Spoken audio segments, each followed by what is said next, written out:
napapansin sa iyong mga kapaligiran.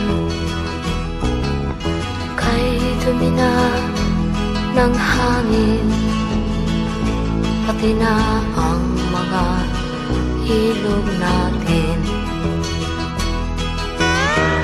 Hindi nga masamang pagunlad at malayo-layo na rin ang ating narating. Ngunit masdan mo ang tubig sa dagat, dati kulay asul, ngayon'y naging itim. Ang mga duming ating ikinalat sa hangin, sa langit, huwag na nating paabutin. Upang kung tayo'y pumanaw man sariwang hangin, sa langit natin matitikman. Mayroon lang akong hinihiling, sa aking pagpanaw sana ay tag-ulan. Gitara ko ay aking dadalhin, upang sa ulap na lang tayo magkantahan.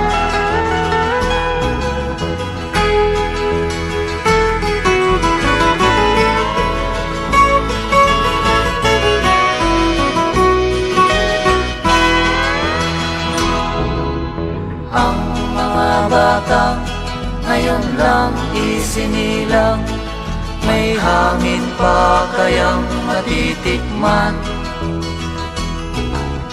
May mga puno pa kaya silang aakyatin, may mga ilog pa kayang lalamuyan.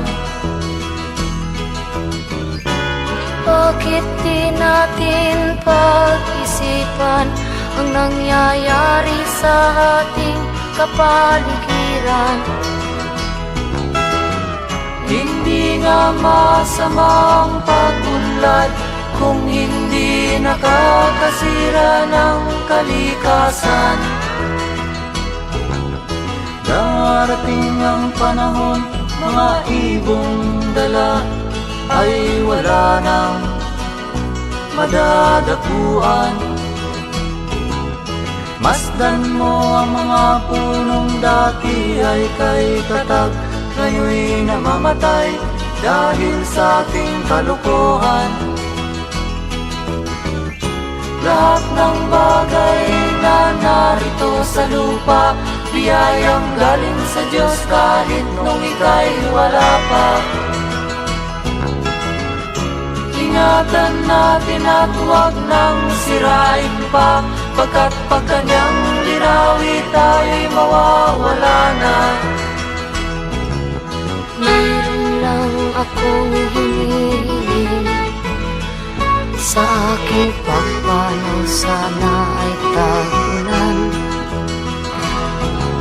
Gitara ko ay aking dadalhin, upang sa ulap na lang tayo magkantahan.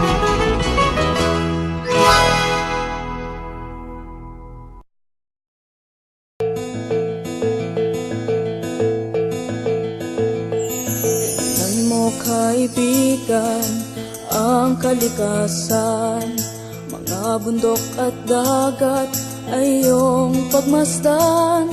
Pawang paninira ang iyong makikita, at pagyurak sa kanilang ganda. Ikaw na Pilipino, anong gagawin mo upang matigil ang paninirang ito? Huwag ipagwalang bahala ang inang kalikasan, pagkat ito'y ating kinabukasan.